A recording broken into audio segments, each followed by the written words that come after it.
Day 1. Terrible to terrific. 2,000 years ago, the Son of God sat down on the side of a mountain and began to teach one of the most beat-down people groups the world has ever known.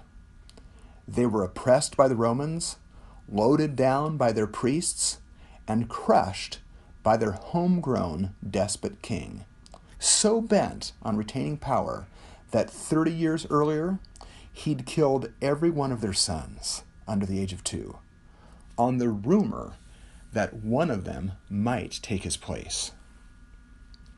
Imagine their surprise when Jesus opened with these words, "Blessed are the poor." Really? How could they be blessed?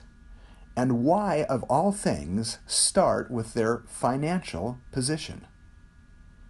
This is not what they had walked miles to hear.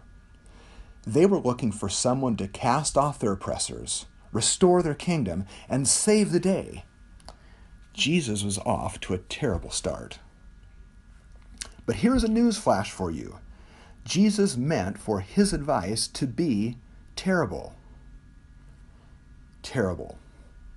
Webster defines terrible as strongly repulsive, but also very shocking and upsetting, and formidable in nature. The root word is terror, from which we get terrific, terrifying, and terrible. And if you want Jesus' financial advice to parallel what we teach in business school, you are looking in a terrible place. To be sure, Jesus tells us to be responsible, but he says so much more. Give to everyone who asks, you'd be broke in a day. No one can serve both God and money? Do you even have a choice? Anyone who has real questions about money and listens to Jesus' financial advice will be left saying, God, increase my faith.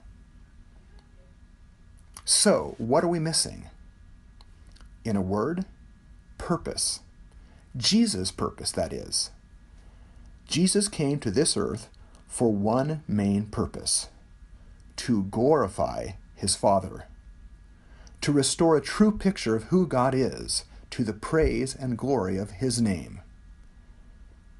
Everything he did and everything he said was to show us his Father. We come to him with our sick and our sin, our dying and our dead, and yes, our money problems.